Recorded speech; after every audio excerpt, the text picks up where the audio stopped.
성경 말씀 함께 보겠습니다. 오늘은 구약 성경 요엘서 말씀을 오늘부터 함께 보시도록 하겠습니다. 구약 성경 1270페이지 요엘서 1장, 오늘은 12절부터 14절까지 있는 말씀으로 요엘서 1장 말씀을 모두 다 보도록 하겠습니다. 구약 성경 요엘서 1장 12절로 14절.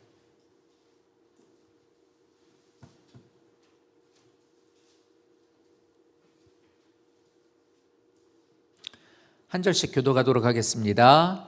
포도나무가 시들었고 무화과 나무가 말랐으며 석류나무와 대추나무와 사과나무와 밭의 모든 나무가 다 시들었으니 이러므로 사람의 즐거움이 말랐도다.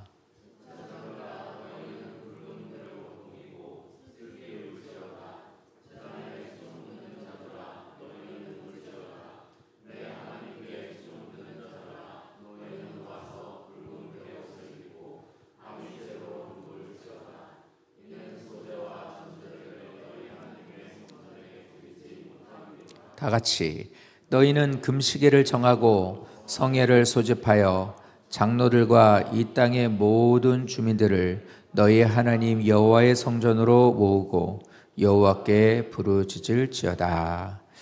아멘. 자, 오늘부터 요엘서의 말씀을 가지고 함께 또 보기를 원합니다.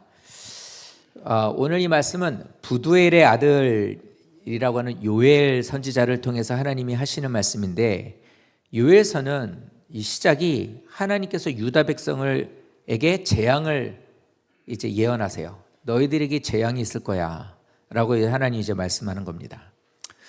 성경이 우리들에게 재앙을 말씀하시는 목적은 실어버리심이 아니에요. 우리에게 재앙이 있을 거야, 너희에게는 재앙이 있을 거야 라고 하나님께서 주시는 그런 말씀은 하나님의 백성인 그들로 하여금 그 말씀을 듣고 현재 있는 나의 잘못된 영적인 것과 삶에 대한 것들을 바꾸라는 거예요. 바꾸라. 고치려고 하는 목적을 갖고 말씀하는 거지, 저주하는 것을 하나님의 목적으로 두고 있는 게 아닙니다. 그래서 요엘서도 마찬가지로 오늘 이 주시는 말씀은 우리들에게 이 말씀을 듣고 너희를 반드시 고치는 자가 되어야 돼라는 거예요. 믿음이 있는 사람과 없는 사람의 가장 큰 특징은 자기가 더러움에도 불구하고 자기 더러움을 몰라요. 자기가 하나님의 길을 가고 있지 않음에도 불구하고 자기는 상당히 떳떳하다는 거예요. 이렇게 보면 어떨까요? 집에서 저녁이 되면 이제 집에 들어가셔서 예를 들어 일을 마치고 뭐 다 이렇게 하고 식사까지 끝나고 이제 뭐 침대가 있는 집이라면 잠자리에 들려면 아우 힘들어 그러고 그냥 푹 하고 침대로 뛰어 이렇게 그냥 이렇게 넘어져요. 아우 힘들어 푹 이렇게. 그러면서 그냥 아무 생각도 없고 그냥 이렇게 지내는데, 만약에 낮에 한번 그런다고 생각을 해보세요. 아유 힘들어 그러고 푹 했는데 만약 햇빛이 비춰주고 있는데 만약 그러면 먼지가 막 날리는 걸 봐요. 그러니까 집에 이렇게 먼지가 왜 이렇게 먼지가 있지? 뭐 이렇게 그냥 이러고 그냥 모르고 넘어갔었는데 햇빛이 비춰지고 있는데 이렇게 뭔가를 움직이거나 막 그러니까 하면 막 먼지가 날리는 걸 보십시오. 야, 먼지가 정말 많고 내 이 먼지를 먹고 있구나, 막 이런 생각을 하실 때가 혹시 없으십니까? 우리들의 삶에 보면 나는 보이지 않고 생각하지 않으니까 깨끗한 것 같으나 하나님의 말씀 가운데 우리의 삶을 비춰보고 나를 들여다보면 참 더럽고 연약하다라는 걸 보게 돼요. 그러니까 오늘 우리들에게도 이 말씀을 통해 그냥 너무나도 그냥 아무 생각 없이 일요일이니까 교회 가야지 이렇게 해서 그냥 교회 오셔서 앉아가지고 그냥 예배를 드리시는 거라면, 그런데 진정으로 성령의 역사하심과 조명하심을 받고 있는 사람이라면 이 자리에 나오는 것 자체가 감사이고 은혜이고 부족함이고 연약함이고 예배 드릴 수 있도록 허락해 주신 것에 송구함이 있고 막 이런 마음들이 가득하게 돼요. 그게 말씀을 비춰주는 사람의 특징이거든요. 근데 오늘 말씀은 또 그거예요. 재앙을 얘기하시는 것은 너희들에게 있는 것에 대한 것을 고쳐야 된다라는 걸 말해요. 특히 요엘서를 통해 우리에게 주시는 말씀이 뭐냐면 메뚜기 재앙이 있을 거야 라고 말합니다. 근데 그 많은 것들 중에 왜 하나님은 메뚜기 재앙을 여기서 얘기할까? 4절을 보면 팥종이, 메뚜기, 늦, 황충 이렇게 얘기를 하는데 이게 다 메뚜기의 종류예요. 그러니까 메뚜기의 성장하는 과정에 있는 것들에 대한 이름이 다른 거예요. 저도 곤충에 대해서 잘 모르지만 예를 들어 이런 것처럼 어린 소를 송아지라고 부르고 이게 크면 이제는 뭐 소라고 부르는 것처럼 곤충에도 저 메뚜기에는 그런 게 있나 봐요. 그런데 그런 것들을 말하기도 하지만 저 말뜻 안에 보면 자르다, 많은 때가 있다, 급하게 갉아먹다, 끝장을 내다 뭐 이런 뜻으로서 저 이름들이 해석이 돼요. 그러니까 저것들을 한꺼번에 너희들이 그런 저런 것들로 인하여서 너희 것을 다 먹는다 이렇게 표현하신다는 것은 이 말은 뭘 말하고 싶으냐면 너희의 모든 식물들을 다 먹어치우게 될 것이다 이거라고 얘기하고 있는 거예요. 너희의 모든 먹을 것들에 대한 것을 무시무시할 정도로 그 모든 것들을 싹 다 먹어치울 거다. 그래서 말씀하고 있는 6절에 뭐라고 그러면 그 메뚜기 너희들에게 찾아오게 될 메뚜기들의 이는 마치 사자 이빨과 같다. 그래서 남김없이 뼈째 모든 것들을 씹어먹는 사자처럼 너희들의 생활에 있는 필요한 모든 식물에 대한 것들을 싸그리 다 먹을 것이다. 이 얘기를 재앙으로 하시는 거예요. 그런데 더 놀랍고 무서운 것은 저 사건이 한 번만 있는 것이 아니라 저것이 계속해서 반복적으로 이루어지게 된다는 거예요. 10가지 재앙이 이루어지게 되었을 때 거기에서 이제 우박이 떨어지게 됨으로 인해서 막 여러 가지 식물들이 상하게 돼요. 그리고는 메뚜기 떼가 싹 다 지나가요. 그러니까 뭐냐면 우박으로 인해서 못 쓰게 된 농작물이 있지만 그게 우박이 떨어지고 나서 이제는 그게 다 녹아버리고 시간이 흐르면 이제 아직 나오지 않았었던 싹들이나 이제는 열매들이 이제 올라오겠죠. 그것들을 때마침 그것들이 메뚜기가 싹 다 먹어치워버리는 것처럼. 그러니까 저 말씀은 너희들이 먹을 수 있는 소산에 대한 것들을 싹 다 마르게 하겠다라는 걸 우리에게 말하고 있는 거예요. 그런데 유다 백성들은 저 메뚜기 재앙이 얼마나 무서운지를 실감하지 못하고 있습니다. 우리들도 사실 저런 불감증이 있죠. 얼마 전에 스페인에서 물난리가 한번 났었어요. 그 뉴스에서 보니까 그냥 위에서 하늘에서 이렇게 잡아서 이렇게 보는데 뭐 같으냐면 우리 가끔 물청소 같은 거잖아요. 계절이 바뀌거나 뭐 이렇게 있을 때 그러면은 뭐 그냥 우리 쉽게 얘기해 볼게요. 우리 이제 뭐 겨울에 이제 좀 김장 올해는 또 할지 모르겠는데 김장을 해요. 그럼 막 이제 뭐 하고 배추도 다듬고 뭣도 하고 뭣도 하고 다 해서 다 끝내요. 그러면 이제 막 했었던 거 뭐 씻고 띄어내고 했던 것들 다 이제 어떻게 합니까? 막 빗자루 같은 거를 써서 버리잖아요. 그리고 남은 자잘한 것도 어떻게 해요? 물 청소해요. 물로 쫙 이렇게 하면 어떻게 돼요? 그런 쪼가리들이 다 몰려가지고 하수구로 빠지죠.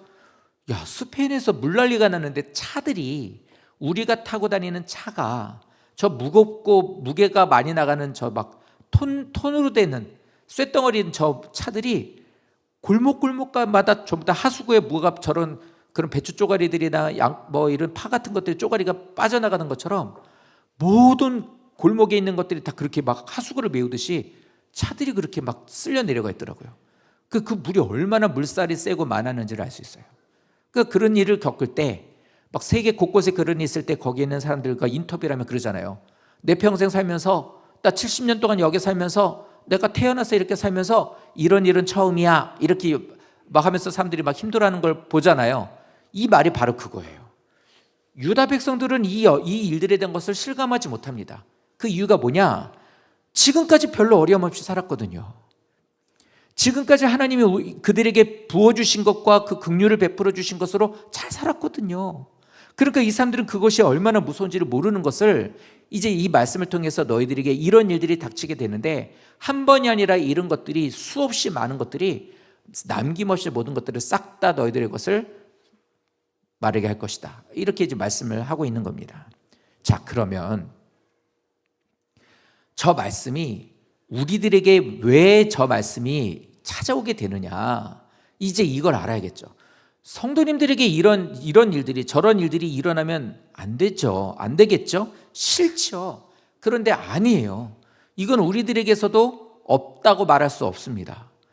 그러면 모든 재앙이라는 것이 하나님이 명령을 하셨고 재앙이 임할 거야 라고 말한다면 거기에 대한 원인이 있습니다. 우리들의 삶에 하나님이 주시는 것에 재앙이 임하게 되면 우리에겐 반드시 원인이라는 게 있다는 거예요. 그 원인을 두 가지를 얘기해요. 첫 번째가 뭐냐면 이겁니다. 그 원인은 포도나무하고 무화과나무 때문이었어요. 포도나무와 무화과나무 때문에 그게 문제가 됐다는 거예요. 또 하나의 문제가 뭐냐면 제사장들 때문이었어요. 이 두 가지가 요엘서에서 말하는 가장 재앙이 임하게 되는 가장 큰 문제였어요. 이 문제가 되는 두 가지의 첫 번째가 뭐냐면 포도나무와 무화과 나무인데, 포도나무와 무화과 나무를 하나님께서 말씀하셨던 것이 무엇이었냐면, 가나안 땅은 하나님께서 가나안 땅을 축복의 땅, 젖과 꿀이 흐르는 땅을 주시겠다라고 말씀하셨던 그 땅을 들어가면서 그들이 얻게 됐고 하나님께서 주신다고 했었던 가장 근본적인 것이 포도나무와 무화과 나무였어요.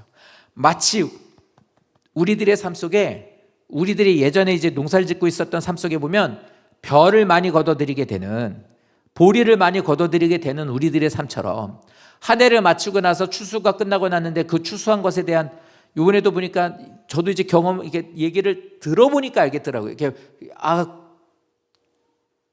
깨를 터시는구나. 그 말을 듣고 나니 다니다 보니까 어디서 깨 터는 게 이제 보이더라고요. 고소한 냄새가 나는데 보니까 이렇게 회초리 같은 걸로 이렇게 막 철썩철썩 그 깨 터는 거더라고요. 예전에는 아무 생각 없이 지났는데 이제는 우리 주변에도 깨 터는 분이 계시니 그게 저게 깨 터는구나, 이제 이런 걸 봤어요. 근데 만약에 한 해 농사를 그렇게 막 마치고 수확을 다 해요. 그런데 정말로 딴 때보다 쌀이, 보리가 많이 걷어들여져서 이렇게 쌓아놓고 창고에 가득하고, 또 그것에 또 남음이 있어서 넉넉하여서 이게 이웃에게 조금씩 나눠준다면 마음이 얼마나 여유롭겠냐는 거예요. 근데 하나님은 가나안 땅을 주시면서 포도나무와 무화과 나무가 그들에게는 그거였어요. 축복의 상징이었거든요. 그러니까 하나님은 그 땅을 주시면서 이렇게 너희에게 복을 주실 거야 라고 말씀을 하셨단 말이에요. 근데 그거에 대한 조건이 있었어요. 말씀에 순종하고 너희들이 그 말씀에 신실하게 지켜나가게 되면 내가 약속한 그 땅에서 너희에게 많은 열매를 줄게 라고 한 게 포도나무와 무화과 나무로 그거를 하나님은 상징으로 보여주었던 거예요. 그러니까 이들이 하나님 말씀에 순종하고 믿음으로 살았을 때 어때요? 포도나무의 열매와 무화과 나무가 많이 열려지는 거예요. 그 외에는 수많은 것들에 대한 열매들이 풍성하게 맺혀지는 거예요. 그래서 이 사람들은 그걸 감사했던 거예요. 그래서 우리로 말하는 추수감사절은 하나님께서 베풀어 주신 이 모든 은혜에 감사합니다라고 올려드리는 거였거든요. 그러니까 이 의미가 바로 그거였었던 거예요. 그런데 이 사람들이, 우리가 제데크, 이 사람들이 말하는 거는 뭐냐면 그거예요. 우리들의 삶 속에서 하나님이 주신 것으로 풍성하게 되면 그 사람들이 뭐라 하면, 와, 올해 수확에 참 농사가 잘 되셨네요. 하시는 일들이 잘 돼가지고 열매가 많이 걷어들이게 됐네요. 이번에는 보너스도 많고 월급도 많이 오르셨고 승진하셔서 좋겠습니다. 이렇게 말하지 않아요. 이 사람들은 이렇게 믿음 안에 살고 있고 말씀으로 살았던 이 백성들은 뭐라고 말하냐면, 되어져 있는 그 모습을 보면, 많이 열려져 있는 이거 보면, 이렇게 많이 열려주셨어. 이번에는 부럽습니다. 좋으시겠어요. 이렇게 표현하는 게 아니라, 당신이 하나님을 정말 이번에 말씀을 신실하게 잘 지키셨나 보네요. 당신이 하나님이 원하시는 대로 순종을 잘하셔서 하나님이 이렇게 복을 주셨나 보네요. 하나님을 찬양합니다. 믿음 안에 있는 당신 축복합니다. 이게 그들의 인사였고 이런 마인드였거든요. 이거였어요. 그러니까 하나님이 원하시는 것들에 대한 것들이 많아지게 되는 것은 우리들이 이제 좀 있으면 송구영 시민 예배를 드리면서 한번 돌아보세요. 애들 잘 크고, 물론 아프기도 하고 열도 나고 입원도 하고 이러지만, 그래도 지금 우리들에게 있어서 그것들은 다 고칠 수 있고, 그래도 잘 자라고 있고, 문제도 있었지만 그런 것들이 다 잘 지나가고 있는 지금 우리들에게 이 아이들의 상황을 보면 감사하잖아요. 그것에 대해 하나님 앞에 감사를, 예배를 드리는 거거든요. 한 해 동안 인도해 주시고 은혜 베풀어 주신 것에 감사합니다. 이게 신앙인의 하나님이 주신 마인드예요. 그런데 이 사람들은 이게 바뀌어져 버린 겁니다. 왜 이게 저주가 됐냐면, 잘 사느냐 못 사느냐에 대한 기준으로 끝나버린 거예요. 하나님의 말씀에 순종하고 하나님이 신실하게 인도해 주셨고 은혜를 베풀어 주셨던 것에 대해 증거내요가 아니라, 그거는 싹 사라지고 보여지는 걸로, 맞네, 좋겠네, 나도 이렇게 말아주고 싶네. 그래서 이 인간의 모든 말들이 바꿔지게 돼요. 어떻게 바꿔지게 되냐면, 돈 많은 사람들 우리는 뭐라고 하죠? 잘 사는 사람이라고 해요. 저 사람 되게 잘 살아. 잘 사는 건 돈 많고 적음이 아니에요. 사실은 돈이 없는데도 불구하고 믿음 안에서 행복하게 그 사람의 도리를 지키고, 자녀들은 그 안에서 부모를 알아보고, 거기에서 그 사람들은 또 하는 모든 일들에 최선을 다하는 성실함을 가지고 많은 사람들에게 덕을 끼치는 그런 사람들 보면 우리는 그 사람들이 잘 사는 사람이에요. 근데 우리는 잘 사는 것에 대한 것의 기준이 이렇게 바뀌어 버렸어요. 뭔가 우리들이 원하는 것들을 많이 갖고 있으면 잘 사는 거예요. 좋은 대학 가고 좋은 대로 취직해가지고 이 사람이, 그 아이들이 뭐 이렇게 되면 잘 되네요. 걔는 잘 되네. 참 잘 풀렸어. 이렇게 얘기를 해요. 모든 것들이 이렇게 바뀌어진 우리들도 사실 다르지 않아요. 오늘 이 말씀에 대한 것들이 하나님의 말씀에 얼마나 성실하게 신실하게 믿음 안에서 사는 것에 대한 척도가 사실 이거였던 건데, 이거는 없어져 버리고 이것만은 이제 기준이 돼버린 것이 문제가 된 겁니다. 그래서 우리들에게 하시는 말씀이 그거예요. 믿음 안에 사는 우리들의 삶 속에 너희들은 왜 이것에 대한 것으로 바꿔졌느냐? 하나님이 주신 것과 그 길을 걷는 자들에게 부어주시는 하나님의 능력과 은혜인 것을 왜 잊어버리고 왜 되어져 있는 결과만 갖고 얘기를 하느냐? 왜 그것이 너희의 기준이 되어버렸느냐가 됐거든요. 왜냐하면 이렇게 돼버리고 나면 이제는 모든 것의 목적이 저기로 가는 거예요. 우리가 원래는 이렇게 됨으로 인해서 하나님께 더욱더 나아가는 자가 되고, 잘 안 됐어도 네가 원하는 게 안 돼서 더 하나님 앞에 기도해. 하나님 뜻이 있을 거야. 믿음 안에 사는 게 하나님, 넌 그래도 하나님 잘 섬기고 있잖니? 하나님이 너를 사랑하셔. 걱정하지 마. 이게 믿음 안에서 자녀들에게 하는 말이었는데 그거는 없어져 버리고 공부해. 더 열심히 해. 그래가지고 너 잘 돼야지. 좋은 데 가야지. 돈 많이 벌어서 너도 좋은 괜찮은 사람 만나서 결혼도 해야지. 모든 것에 대한 것이 반토막 나버린 거예요. 하나님에 대한 게 없어져 버린 거예요. 이게 첫 번째 문제였어요. 두 번째는 이겁니다. 제사장이었어요.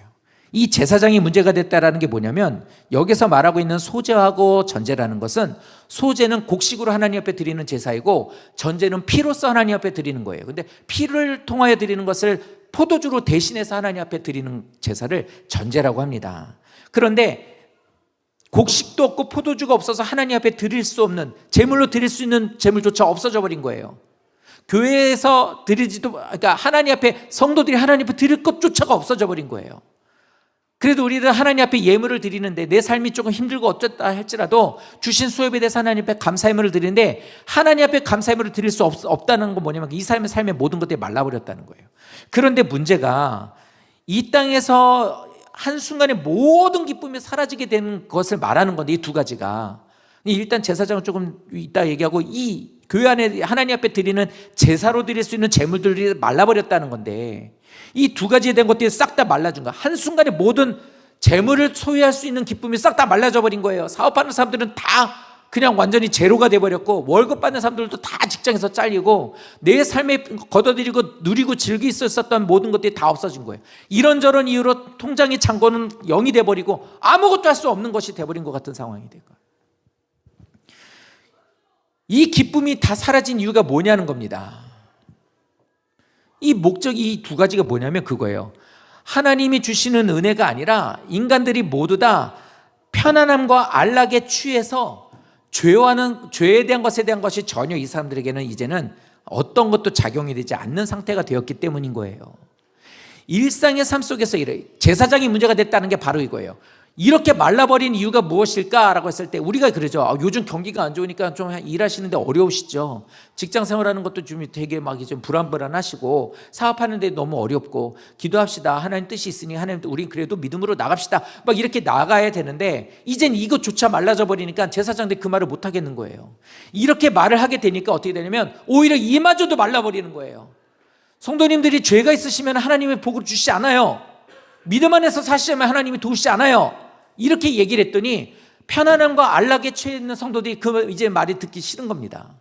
그러니까 일상의 모든 죄들이, 편법과 모든 악한 것들과 자신이 원하는 것들로 가득한 이 모든 사람들이 이제는 죄의식이 없어져 버린 거고, 죄의식을 누군가가 이렇게 건드리게 되면 이제는 그게 싫은 거예요.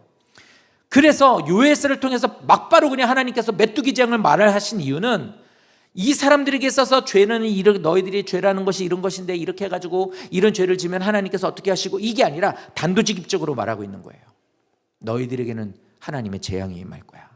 그 깜짝 놀라는 거죠. 왜, 뭐 때문에 이렇게 얘기가 되는 거예요. 자, 그럼 다시 볼게요. 포도나무와 무화과나무에 대한, 즉 이들의 소출에 대한 것으로 해서 문제가 됐다는 게 뭐냐면 이게 만족하고 사는 거예요. 내 손에 쥐어져 있는 것으로 만족하게 살게 됐던 게 문제인 거예요. 우리들의 삶 속에 있어서는 이 나무들은 하나님의 말씀에 순종해서 하나님께서 조건으로 주어지는 거였어요. 하나님, 저의 삶을 하나님께 맡깁니다, 하나님이 인도해 주세요라고 하면 하나님이 내 삶을, 하나님께서 그것을 순종하는 자녀들에게 살 수 있는 것들에 대한 것을 주시는 거예요.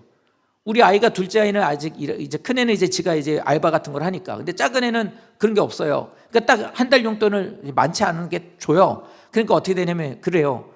그런데요, 이제 어제 그 얘기를 했는데, 언니한테 나 또 5천 원만 뭐 이러고 전화한대. 언니 나 5천 원만 뭐 이런 식으로. 그래서 제가 그랬어요. 왜 그렇게 언니한테 얘기를 너한테 그 얘기를 왜 한대? 엄마한테도 그러고, 엄마 나 3천 원만 뭐 이렇게. 왜 그런데니? 그래서 제가 그랬어요. 걔 보고, 야, 너 필요한 거 있으면 언니하고 엄마한테 그러지 말고 아빠한테 얘기해. 그럼 보내줄게 라고 얘기합니다. 멋있지 않습니까? 보내줄게, 말해! 얘기하죠. 머릿속에 싹 스쳐가는 게 뭐예요? 그래봤자 5천 원이고 그래봤자 3천 원인데 못 보내주겠어요? 그래서 얘기했죠. 말해, 아빠한테. 이렇게 얘기했어요. 그랬더니 이제 얘기 안 해요, 언니한테, 엄마한테. 그래서 왜? 아빠가 준 카드로 써 그러더라고요. 써. 학교 갔다 오고 뭐 배고프면 뭐 사 먹고 하고 싶은 거는 써. 너 그거 해줄 정도는 돼. 이렇게 얘기를 해요.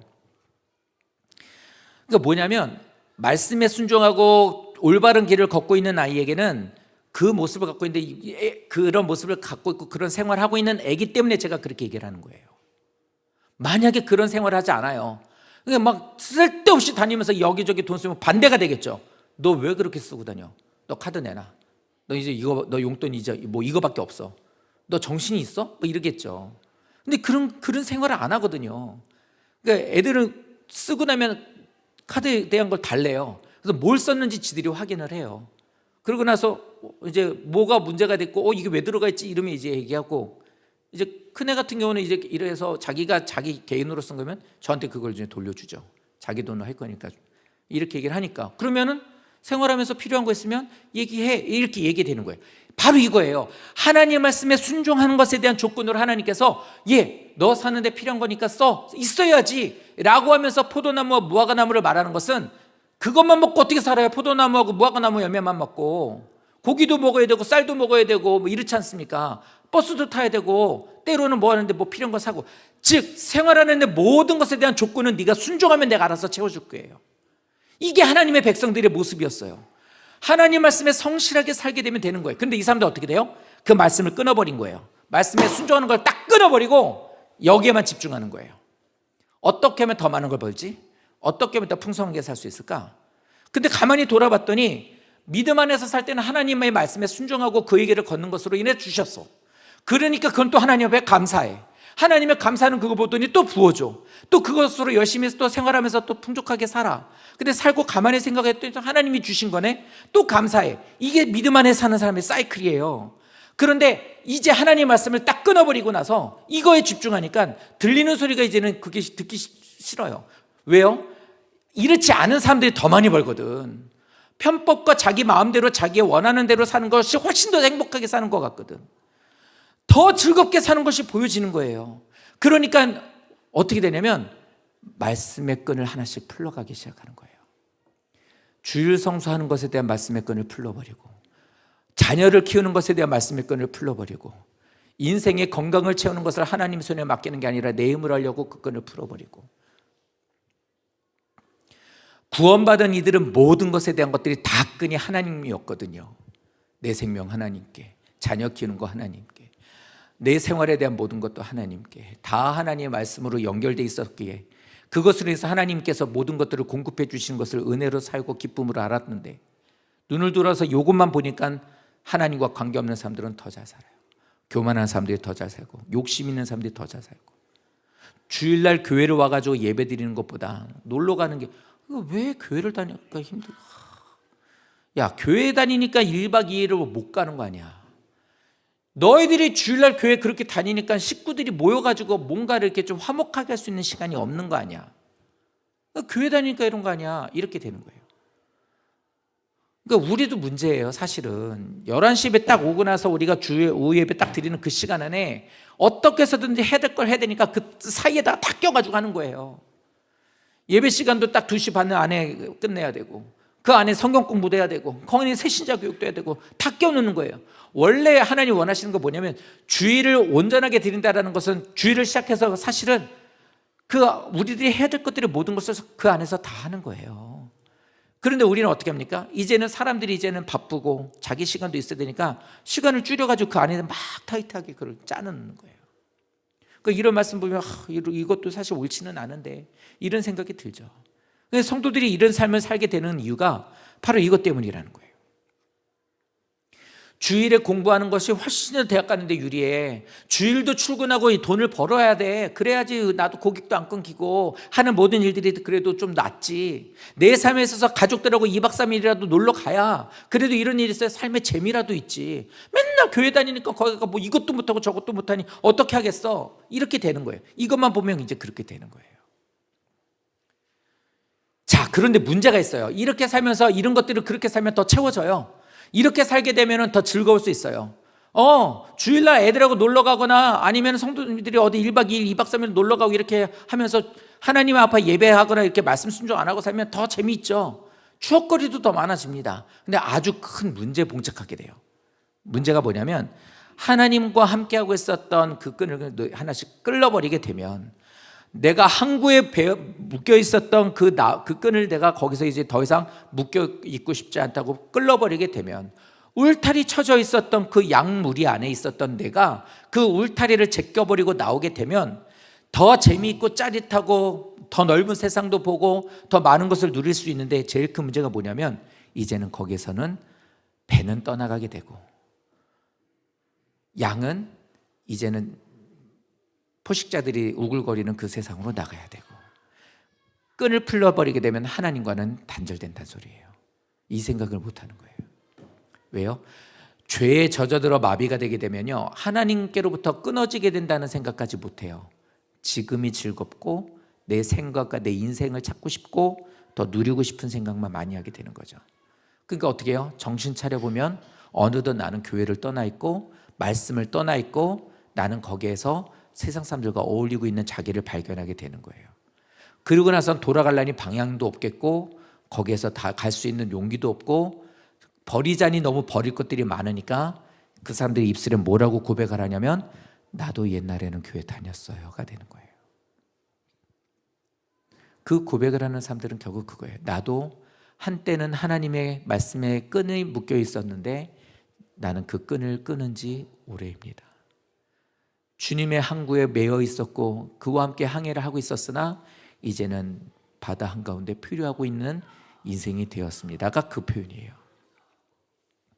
그래서 오늘 말씀을 통해 요일이 우리들에게 하는 말이 그거예요. 하나님의 백성들은 최고로 위험한 것이 말씀의 끈을 푸는 거야.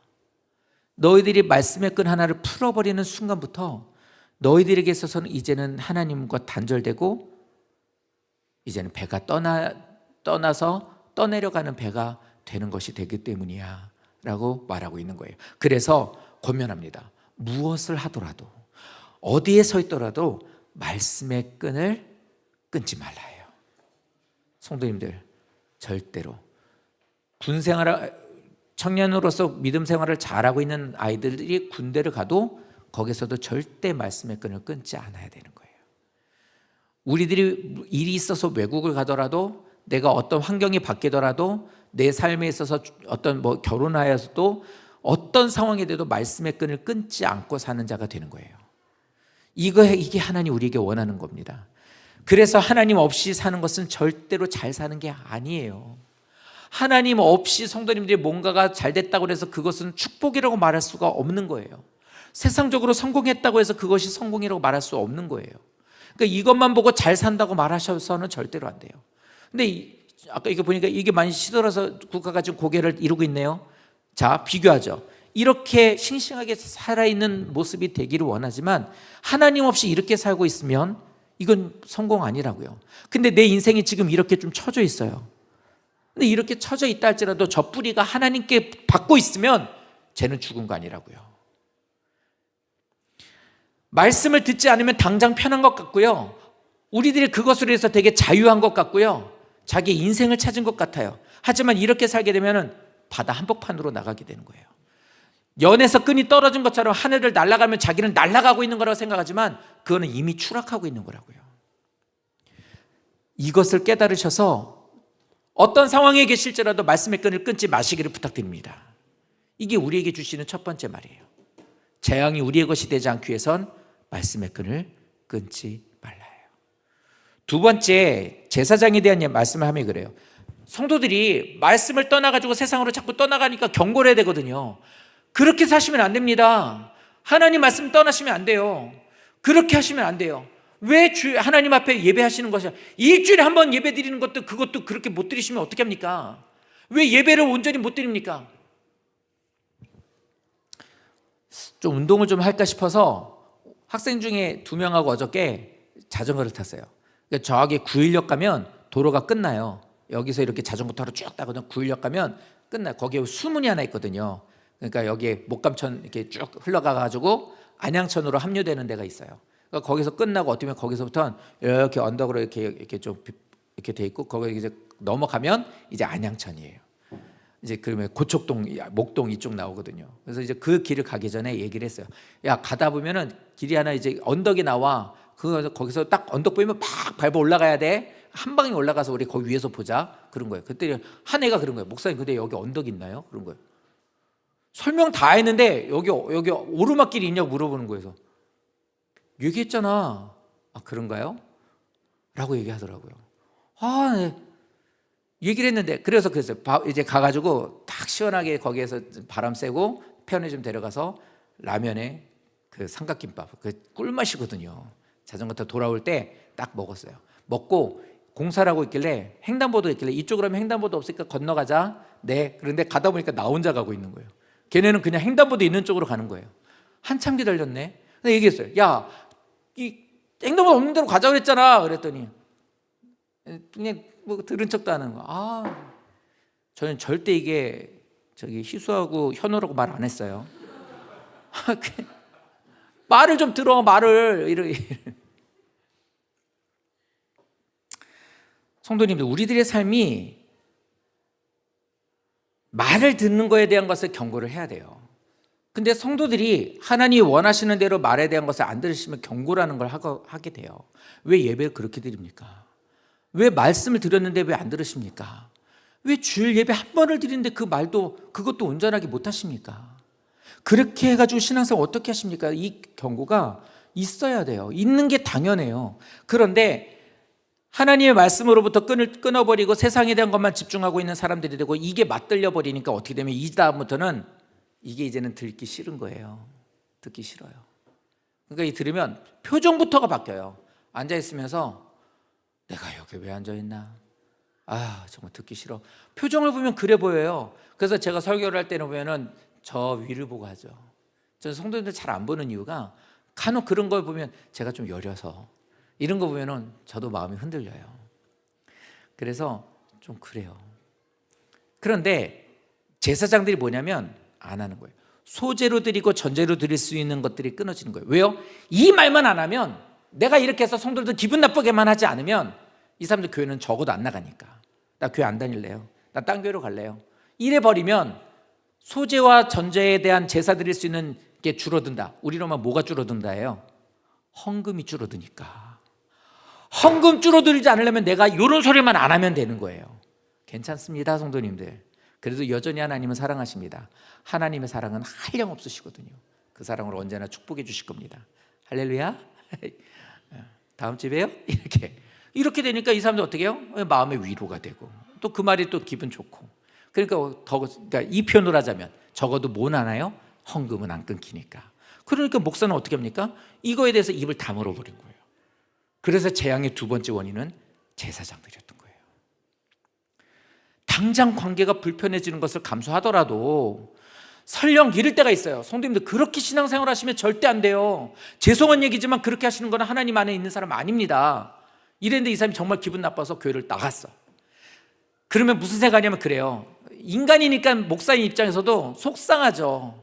근데 바람이 하나 있어요. 뭐냐면 이거예요. 시간이 흘러서 하나님 인도하신 가운데 갔을 때 그 사람이 한 가지만 알아줬으면 좋겠다. 그때 그 목사님이 그래도 틀린 말 한 건 아니었는데 맞는 말이었는데 내가 그때 말 들을 걸. 이렇게만 생각해 주면 좋겠다라는 생각을 하는 거예요. 그렇다고 다 나가시라는 건 아니고 나가도 된다라는 걸 말하는 건 아니지만 경고에 대한 것들이 멈춰지게 돼요. 그래서 제일 큰 교회가 무너지게 되는 가장 큰 요즘에 문제가 뭐냐면 교회에서 회개 얘기를 안 해요. 죄 얘기를 잘 안 해요. 많은 목사님들이 죄에 대한 얘기를 안 해요. 경고의 나팔을 자꾸 부는 거예요. 요엘 선지자뿐만 아니라 소선지, 이건 소선지라고 그러거든요. 소선지자라는 첫 번째 키가 작은 사람들이 있어. 소선지서, 몸집이 작은 사람이 소선지서도 아니고 분량이 작아서 그냥 부른 거예요. 소선지서라는 건 똑같은 하나님 앞에 다 선지서인데 말씀이 기록되어 있는 양이 적어서 그냥 소선지서로 부르는 거지 능력이나 하나님의 역사하심이 적어서가 아니거든요. 그런데 이 사람들이 계속해서 하는 말이 그거예요. 경고의 나팔을 불러요. 예레미야도 그랬고 에스겔도 그랬고 에스겔도 그렇고 이사야도 어떤 선지자든 다 똑같았어요. 하나님의 주시는 말씀 갖고 계속 경고의 나팔을 불러요. 이렇게 살면 안 된다고. 하나님께로 돌아와야 된다고. 이렇게 살면은 너희들은 다 하나님께로부터 끈 떨어져 가지고 너희들은 다 필요하게 된다고. 이렇게 되는 것은 너희들에겐 재앙만 있을 뿐이라고. 이것을 계속 얘기하게 됩니다. 하나님의 백성의 말씀의 끈을 풀고 이제 눈에 보이는 것을 따라가게 되면 반드시 파멸에 이르게 되거든요. 안 된다예요. 그러니까 믿음이 없는 사람들한테 이런 얘기를 잘 못해요. 그래서 설교 시간에 하는 거예요. 인간적으로 믿음이 없는 성도들과 초신자들한테 그렇게 사시면 되겠습니까? 안 돼요. 제가 집사님들한테 내 김종인 집사님, 민광 집사님이나 이런 집사님한테 집사님 신앙생활 하실 때 그렇게 기도하면 되겠어요? 기도 그렇게 안 하시고 믿음 생활하고 예배도 안 드리면 되겠시겠냐고요. 그래서 하나님 함께 하시겠냐고. 집사님 그리고도 집사예요? 라고 말할 수 있어요. 거예요. 그럴 거예요 라고 믿고 싶어요.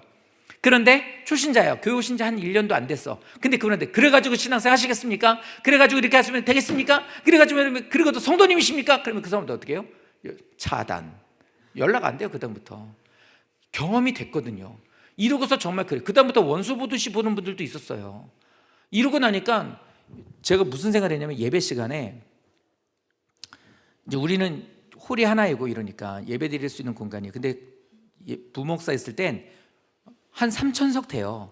근데 거기에서 애를 안고 예배를 드리는데 유모실도 있고 잘 시설이 돼 있는데 본당에 와서 예배를 드리는 거예요. 그러니까 애가 막 울고 소리를 내고 그러니까 가서 그랬어요. 성도님 죄송합니다. 저 안에 유모실 있으니까 그 안에서 예배 드리시죠. 그랬어요. 그 다음부터 안 나오는 거예요. 그러니까 뭐 어때요? 나 때문에 안 나오나? 이게 나 때문에 안 나오는 거 아니에요? 괜히 그 얘기에서 안 나오나? 그 다음 주부터 계속 그분을 생각하고 쳐다보는 거예요. 잘 모르는 분이었거든요. 물어봐요. 전도사님 혹시 지난주 여기 앉아있던 분 오늘 안 나왔나요? 제가 어제 지난주에 물어봤던 그분 안 나왔나요? 저 유모실에 계세요. 그리고 그래요? 그럼 이제 다행이에요. 그러고 나서 그분한테는 더 이제 다시는 그 말 안 해요. 저는 못 하겠더라고요. 나 때문에 교회 안 나오면 어떡해. 초신자들한테 말 못 해요. 오늘 이 말씀을 듣는 우리 여기 계신 분들 쭉 볼까요? 여기 김연아 집사님부터 쭉 스캔해서 보면 적어도 초신자나 보세요. 죄송합니다. 죄송합니다. 계시네요. 할렐루야. 믿음 안에 있는 사람들한테는 이 말씀을 제사장들은 해야 된다는 거 우리에게 말하고 있는 거예요. 그래서 미리 경고하는 거예요. 성도님들 경고입니다. 이 재앙이 내가 맞닥뜨리게 되는 현실이 되지 않기 위해서 우리에게 주는 거예요. 근데 많은 사람들이 지금 하나님을 믿는다고 하는 사람들한테 제일 큰 숙제가 뭔지 아십니까? 하나님의 말씀에 매여서 아무것도 나는 못해 이거예요. 교회 다니면 자유롭지 못해. 아무것도 못해. 그래서 나는 아까 얘기했던 거 여행도 못 가. 나는 이렇게 해가지고 가족들과 함께 하는 시간도 못 가져. 우리 애들 저렇게 맨날 교회 다니까 나 애들하고 뭐 즐거운 시간을 가질 수가 없어. 나 단풍구경도 못 가. 나 꽃구경도 못 가. 휴가 때 못해. 친구들 모임 못 가. 이렇게 되는 거예요. 이게 숙제예요. 어떻게 해야 되지 그럼 이렇게. 그러니까 왜요? 눈을 돌려가지고 밖에 보니까 세상 사람들은 다 자기가 하고 싶은 대로 결정해서 살거든요.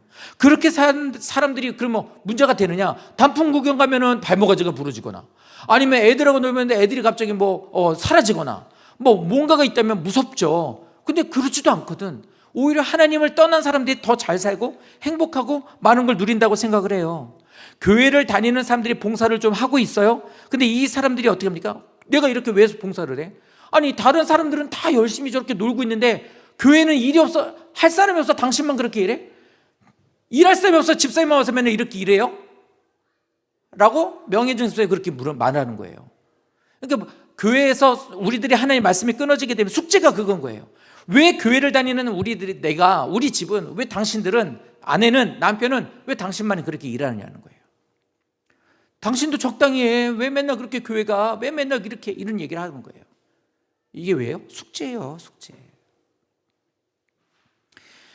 우리가 하나님을 믿는 사람으로서 이런 것에 대한 문제를 갖고, 왜요? 끈떨어진 사람들에 대한 것을 계속 보고 그것에 대해 나도 살게 되고 거기에 마음을 두니까 이제부터는 예배를 드리고 하나님 앞에 헌신하고 봉사하고 말씀으로서 살아가는 그 모든 것들에 대한 것들이 이제 뭘로 바뀌냐면 합리주의로, 그리고 실용주의로, 그리고 상황윤리라는 것으로 싹 다 바꿔져 버리는 거예요.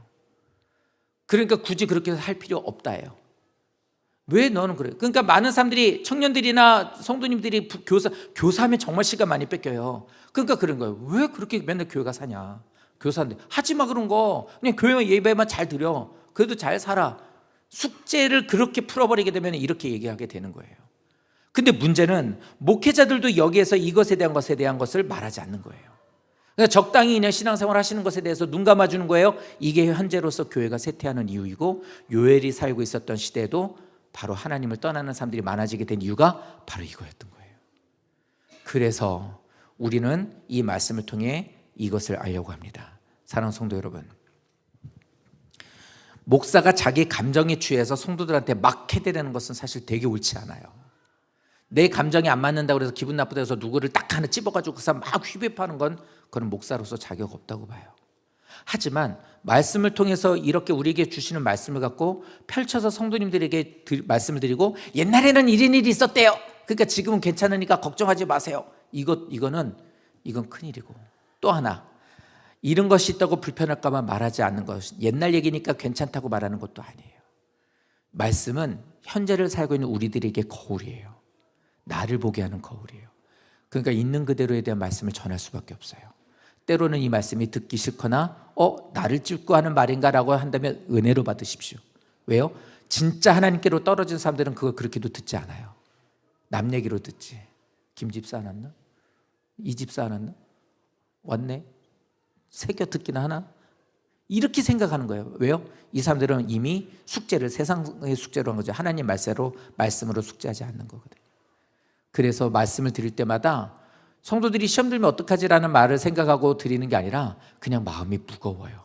우리 교회가 이런 교회가 되지 않게 해주세요. 하나님, 우리 성도들이 믿음 안에서 힘들고 어려운 삶을 살고 있는 우리들이지만 그래도 몸부림치면서 하나님 뜻대로 살아나가는 성도들이 되게 해주세요. 성도들 가운데 그렇게 얘기하시는 분들이 간혹 있어요. 사는데 막 말씀으로 살려고 한다. 일이 있을 때 이렇게 좀 하는데 어려운데 이번 일을 통해서 또 깨달았다. 더 믿음 안에 살고 싶다. 기도 생활을 잘 못하지만 그래도 시간을 정해서 한다. 뭐 이렇게 얘기하실 때면 진짜 마음에 막 진짜 아주 비싼 피로회복제를 먹은 것 같은 느낌. 기분, 염소고기 먹은 것 같은 느낌. 갑자기 힘이 나고, 어떤 분이 막 그래요. 막 증상이 나타난다. 목사님, 그럼 어떤 열이 나요. 막 땀이 나고 막 그런데 뭐 효과가 있나 봐요. 막 이러더라고요. 뭐 그건 잘 모르겠어요. 근데 그것처럼 뭐 귀한 것, 값진 거를 먹은 것처럼 그런 말을 들으면 되게 마음이 기뻐요. 저분이 적어도 살아있구나. 저분은 하나님을 마음에 두고 있구나.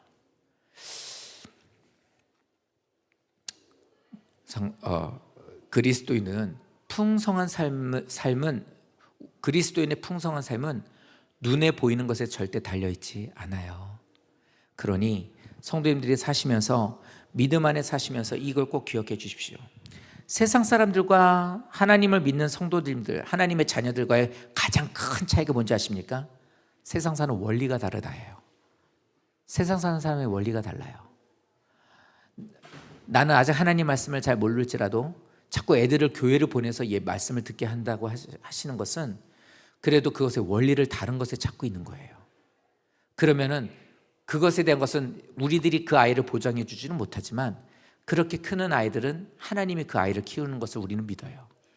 그래서 아이를 맡기시고 1년, 2년 교회를 다니고 난 이후에 지금까지 있었던 모습이 변화됐다면 하나님은 그 아이를 이미 만지고 있는 거예요. 그게 원리예요. 그 원리를 꼭 기억하시고 계속 적용해 주셨으면 좋겠어요. 풍성한 삶은요, 하나님과의 바른 관계에서 따라오는 선물과 같은 겁니다.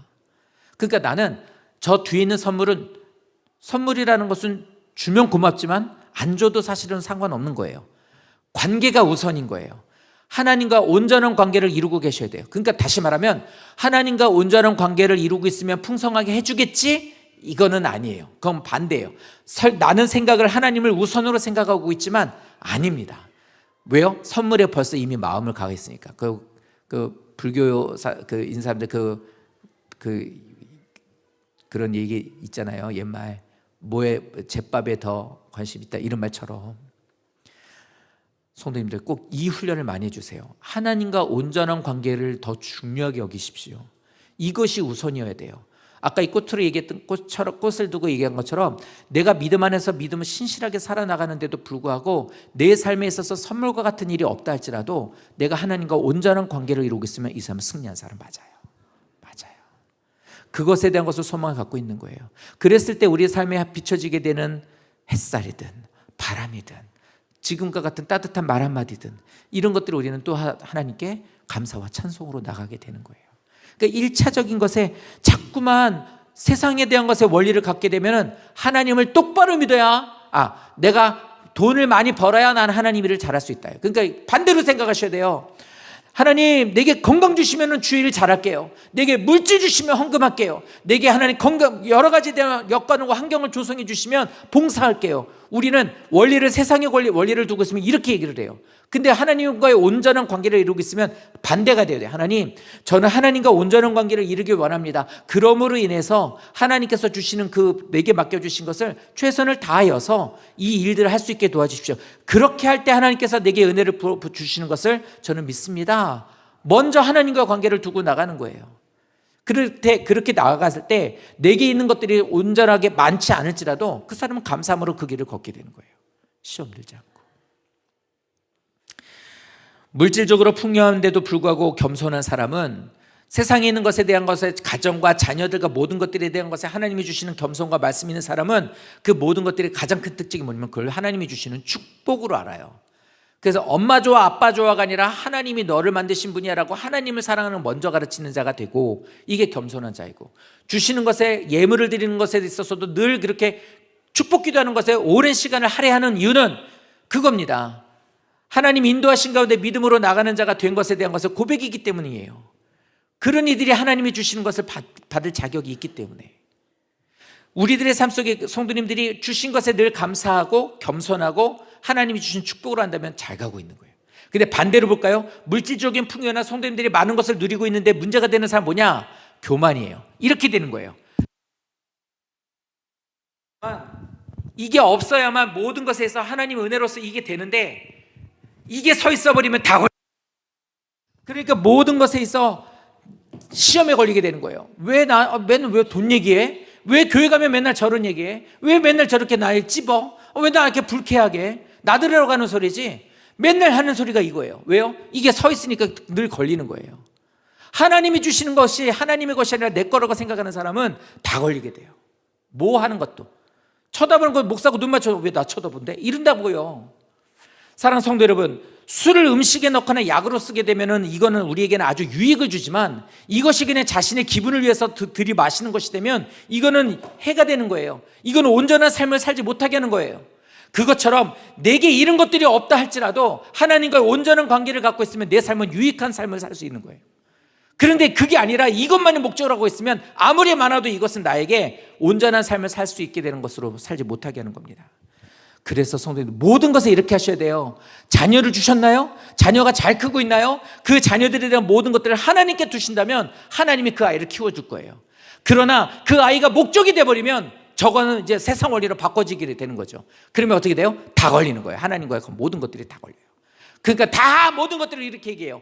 하나님 말씀대로 사는 거 하기 싫으면 안 하게 되고 수련회 안 보내고 싶으면 안 보내게 되고 말씀 안 듣고 기도하는 거 안 하더라도 그냥 뭐 잘만 커라 이렇게 되는 거고 몽땅 다 이 바꿔버리는 거예요. 성도님들 삶 속에 지금 혹시 어려운 일을 만나서 힘든 가운데 계십니까? 그럴지라도 하나님과의 관계와 말씀의 끈을 놓지 말아 주십시오. 절대 그러지 말아주세요. 그럼 반드시 하나님 회복하게 하세요. 왜요? 하나님 살아있으니까. 살아계신 하나님의 성도님들을 자녀 삼아 주셨으니까. 그 욥을 보세요. 욥이라는 사람은 다 끊어졌어요. 근데 그 끊어진 것들이 다 이해가 안 갔어요. 자식은 다 잃었고 물질은 다 새나갔고 건강도 다 몸은 다 만신창이가 됐어요. 무엇 하나 이해가 안 가는 거예요. 이게 왜 어떻게 됐는지 납득이 가야지 그냥 거기서 기도하고 넘어가지. 하나도 납득이 안 되는 거예요. 그러니까 세상 원리를 갖고 있었던 그의 아내는 뭐라고 합니까? 그렇게 살 바에야 너 하나님 저주하고 죽어버려라. 왜요? 올바른 많은 것을 주셔야 그때 하나님 섬기는 거지, 많은 것 주지도 않은 하나님을 뭐하러 섬기냐, 그 소리였어요. 그게 세상 원리로 사는 사람이에요. 교회를 1년, 2년, 5년, 3년, 10년 다녔어도 내 삶에 달라지는 게 없어. 애가 공부도 잘 못하고 돈도 많이 못 벌고 건강이 좋아진 것도 안 해. 맨날 기도하고 있는데 나는 건강이 좋아지지도 않아. 그럴 거면은 그때 하나님 믿음 뭐하냐? 이게 세상 원리의 사람이고 말씀의 끈이 풀려져 있거나 이제는 거기서 끈이 떨어진 사람의 모습이에요. 하지만 변함이 없다 할지라도, 이런 것에 대해서 나에게 이런 것들이 없다 할지라도, 욥처럼 이해가 되지 않는 일들로 인해서 이렇게 어렵다 할지라도 하나님은 나와 함께 하셔. 나는 그 말씀을 놓지 않아. 그래도 내 생명이 붙어있게 하는 것은, 이 땅에 태어나고 살게 하는 것은 하나님이셔. 나는 그 하나님께 모든 것을 둘 거야 라고 하면 하나님의 말씀의 끈을 붙잡고 관계를 올바로 갖고 있게 되니까, 그 뒤에는 선물을 주시지 않았어도 그랬어요. 찾아와 주셔서 나는 너의 하나님이고 나는 너를 책임지는 자야. 너는 나의 모든 것을 맡기기를 원해. 언제나 나는 너를 보고 있었단다. 내가 내 있는 곳으로 언제나 너를 이끌어갔을 너는 믿기를 바래. 그 뒤에는 걸 주지도 않았음에도 거기서 욥은 그런 만신창이가 된 상황에서, 모든 것들을 다 잃은 상황에서 거기서 하나님을 찬양하게 돼요. 그게 신앙이네요. 성도님들, 예수 믿는다고 부자 되는 거 아니에요. 예수 믿는다고 없던 게 생기는 것도 아니에요. 그거와 전혀 상관없이 내 주인이 하나님이심을 믿고 내게 주신 말씀으로서 이 하루하루의 삶을 살아가려고 힘쓰는 자가 되는 것이 주님을 믿는 자예요. 그런 자가 됐을 때에 하나님께서는 이 재앙에 대한 것들을 뒤로 감추세요. 그리고 하나님 그럴 거예요. 막 우실 거예요. 고맙다고. 난 너의 하나님이라고. 내가 너를 이끌었다고. 그걸 알아주니 고맙다고. 그러니까 돌아보십시오. 반드시 돌아보십시오. 성도님들 정말 자신 돌아보셔야 돼요. 성도님들에게 지금 필요한 것은 내가 어디에 서 있느냐입니다. 말씀의 끈이 풀려져 있지 않은가. 주님의 말씀에, 주님의 날에 닻을 내고 있었던 그 닻이 끊어져서 바다를 필요하고 있는 인생이 아닌가. 세상에 이것저것 기웃거리면서 세상에 있는 것으로 채우려고 힘쓰는 사람이 아닌가. 내가 끈을 풀고 살고 있지 않은지, 그러고 살고 싶은 마음이 혹시 있어서 흔들리고 있지 않은지 돌아보며 나가실 때 반드시 하나님은 거기에서 소망이라는 것을 우리에게 주심으로 인하여서 어려움 가운데 이 세상을 살아갈 수 있는 힘을 주실 겁니다. 그리고 함께 하시고 있는 것을 알게 하실 겁니다. 그 믿음을 소유하시고 그 주님과 늘 함께 하셔서 이 세상에서의 삶에, 세상에 있는 그들이 말하는 많고 적음에 대한 것이 아니라 주님과 함께함으로 풍성한 삶을 사시기를, 기쁨으로써 늘 주님과 동행하는 복된 삶을 사는 성도 되시기를 예수님의 이름으로 축복합니다.